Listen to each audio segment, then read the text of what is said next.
Doctor R के जोशी आज हमारे साथ हैं।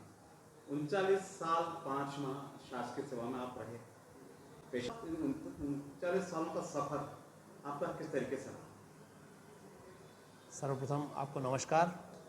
और 39 साल के इस सफ़र में लगभग 3 वर्ष शुरुआती मेरे फादर रहे एसडीओ फॉरेस्ट सेंधवा और मनावर। निश्चित रूप से एक बड़ा आशीर्वाद मेरे ऊपर था और छाते के हटने के बाद बारिश के छींटे लगना स्वाभाविक है। ऐसे समय में मेरी माँ ने जो मुझे मार्गदर्शन और स्नेह और आत्मीयता और हर वक्त मेरे साथ जो रही, मेरे परिवार के दूसरे बुज़ुर्ग लोग सब मेरे साथ रहे, उस कारण और अपने मित्रों के कारण, अपने जो हमारे अपने लोग हैं उनके सहयोग और आत्मीयता के कारण मैं 39 साल के इस सफ़र को बहुत आनंद के साथ पूरा किया। मेरा ये मानना है कि जीवन में संबंधों को निभाना ये एक सबसे बड़ी क्वालिटी आपकी होना चाहिए। जो लोग क्षुद्र स्वार्थ के लिए अपने संबंधों को खो देते हैं, उन्हें जीवन में खुश रहना उनके लिए संभव नहीं रहता। और निश्चित रूप से कोई मुकाम अगर आपको हासिल करना है तो संबंधों को निभाने की आपकी ताकत होना चाहिए। इससे आपकी क्षमता कार्य करने की वो दुगनी हो जाती है और आप निश्चित रूप से अपने कार्य को बहुत अच्छी तरह से अंजाम दे पाते हैं और हर जगह आप अपनी पूरी ताकत से अपने आप को अपना 100% दे पाते हैं। तो निश्चित रूप से उससे आपको लोकप्रियता भी मिलती है और आपको खुद को इस चीज़ का एहसास रहता है। वो भी आपको होता है। 39 साल का जो सफर आपका रहा डॉक्टर साहब, कहीं लाइफ में उतार चढ़ाव आए? निश्चित रूप से जीवन में पारिवारिक क्षेत्र में हो या कार्य क्षेत्र में हो। शुरुआती 10 साल निसरपुर का था, जहां मैं एक स्वच्छंद पक्षी की तरह उड़ता था। फादर मेरे उस वक्त एसडीओ फॉरेस्ट थे मनावर में और सेंधवा में। उसके इस अगस्त में आज 36 वर्ष पूरे हो गए हैं। लेकिन इन 36 वर्षों में निश्चित रूप से कई चीज़ें मुझे सीखने को मिली। हर व्यक्ति से, हर बड़े से, हर छोटे से मुझे कुछ न कुछ सीखने को मिला है। और इस दौरान मैंने फैमिली प्लानिंग ऑपरेशंस भी खूब किए। शुरू 2015 के बाद, वो छत्तीसगढ़ प्रकरण के बाद ही मैंने फैमिली प्लानिंग केसेस करना बंद किए, क्योंकि पीडियाट्रिशियन इन्फेंट मॉर्टिलिटी रेट, जो शिशु मृत्यु दर है, उन दिनों में जब मैं मनासा आया तो मनासा ब्लॉक की 148 पर 1000 थी। आज की तारीख में लगभग 42 पर 1000 है। लगभग 100 का रिडक्शन। निश्चित रूप से अभी 28 पे आ जाना था इसने।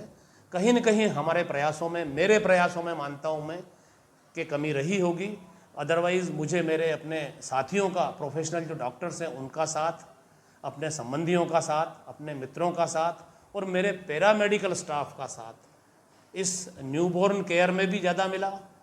कुपोषित बच्चों को अपर लेवल पे लाने में भी खूब मिला। और सामाजिक रूप से जोड़ने का जो लोगों ने मुझे निश्चित रूप से स्नेह आत्मीयता दी है, उसके लिए तो ये मेरा सौभाग्य मानता हूँ मैं कि इतने सालों तक एक जगह रह के बगैर किसी विवाद के शासकीय सेवा को संपन्न करना, इसमें ये मेरा सौभाग्य है। डॉक्टर साहब, डॉक्टर महेश मजे जी, जिनको आप आदर्श मानते हैं, अभी आपने उनका सम्मान भी उनका आपने किया, क्या सीखा आपने उनसे? डॉक्टर महेश मजी जी के संपर्क में लगभग 36 सालों से, जिस वक्त से मैं रामपुरा पोस्टिंग हुआ, उन्हीं दिनों से मुझे लगा कि पता नहीं क्यों एक चेहरा देखने के बाद हमें लगता है कि यही व्यक्ति है जो हमें आगे जाके हर क्षेत्र में मार्गदर्शन, उचित मार्गदर्शन देगा। तो महेश मजी जी साहब ने मुझे जो सिखाया, पारिवारिक क्षेत्र में हो, सामाजिक क्षेत्र में हो या मेरे व्यावसायिक क्षेत्र में हो, निश्चित रूप से वैसा मुझे कोई सिखा भी नहीं सकता था। उनको जितना साधुवाद दूं, जितना धन्यवाद दूं, उतना कम है। और इसमें मजीद साहब का तो महत्वपूर्ण रोल है ही।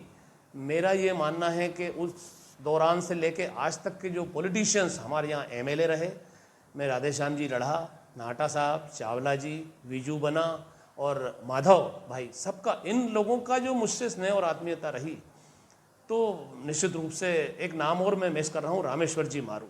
हर 15 दिन में मुझे, मेरे साथ एक बार चाय आके पीते थे। तो उतना स्नेह और आत्मीयता अब बड़ा उसके कारण मैं हमेशा बूस्टअप होता रहा अपने आप। पटवा परिवार से भी लगाव रहा है शुरू से, चाहे बड़े बड़े साहब की बात कहूँ तो वो कहते थे कि अच्छे श्रोता बनिए, अच्छे श्रोता बनिए और पुरुषार्थ कीजिए, पुरुषार्थ सही दिशा में कीजिए तो निश्चित रूप से आज नहीं न कल आपको कहीं न कहीं एक ऐसी मंजिल पर पहुंच जाएंगे जहां आपको लोग पहचानेंगे। वो मुझसे हमेशा कहते थे कि 40 साल विपक्ष में रह गया तो कोई मरी थोड़ी गया कहीं। ये इस तरह का उनका एक डायलॉग हुआ करता था।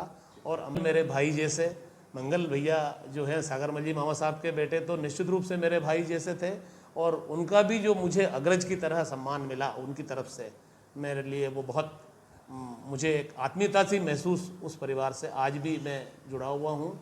परिवार की बात करूं, आपका जोशी परिवार आज भी एक सूत्र में बंधा हुआ है, माताजी में भी हैं यहाँ पे, तो सब कैसे मेंटेन करते हैं क्योंकि आप बड़े हैं परिवार? ये तो चूँकि पिताजी का आशीर्वाद है और बड़ों का, बुज़ुर्गों का, काका साहब लोगों का आशीर्वाद है और मदर का निर्देशन, मार्गदर्शन हर क्षेत्र में, और सारे भाई लगभग उसी तरह से उसी सूत्र में इसीलिए बंधे हुए हैं कि एक त्याग और समर्पण की भावना के साथ हर क्षेत्र में हमको किसी भी क्षेत्र में लोगों को आपस में जोड़े रखना है तो हर व्यक्ति में त्याग और भावना की हमको परिवार हमारा लास्ट में, सबसे पहले हमारा देश, उसके बाद हमारा प्रदेश, उसके बाद हमारा नगर और उसके बाद हमारा समाज और उसके बाद परिवार। इस स्थिति से लेके चलेंगे हम तो निश्चित रूप से हम जो हमारे कुछ नहीं उनके लिए बहुत करेंगे तो परिवार के लिए हमको आते आते हमको लगेगा कि हाँ ये हमारा परिवार है। तो उसी इस सबको जोड़ने के लिए आपको हमेशा ऊपर से जुड़ना पड़ेगा।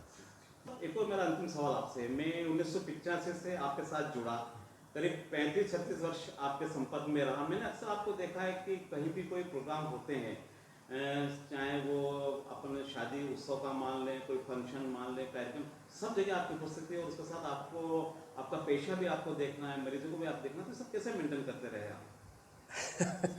ये मैंने बताया आपसे कि ये ईश्वर का आशीर्वाद है और एक मन में इच्छा, किसी भी कार्य को करने की मन में इच्छा आपके चाहिए, आप सब चीज़ें कर सकते हैं। हर व्यक्ति की तरह मुझे भी पूरे 24 घंटे में से 24 ही घंटे मिलते हैं एक दिन में, तो एक मन में इच्छा आपको चाहिए।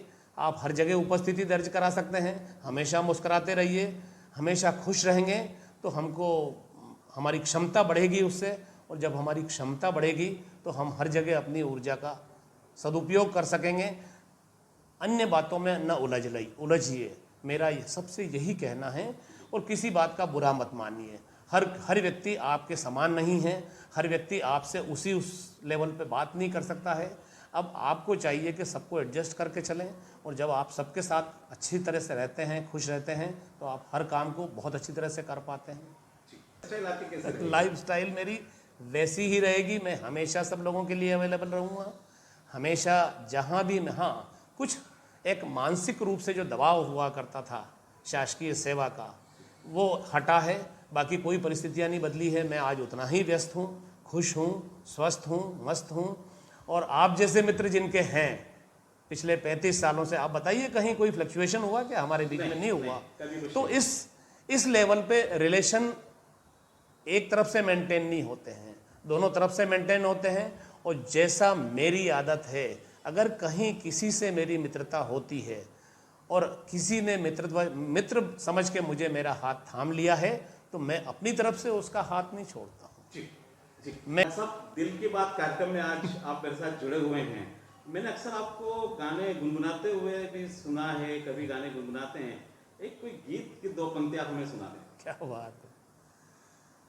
मैं जिंदगी का साथ निभाता चला गया, मैं जिंदगी का साथ निभाता चला गया, हर फिक्र को धुएं में उड़ाता चला गया, हर फिक्र को धुएं में उड़ा। चलिए, बहुत बहुत धन्यवाद डॉक्टर साहब, दिल की बात प्रोग्राम में आज आप हमारे साथ। थैंक यू, आपने मुझे बुलाया।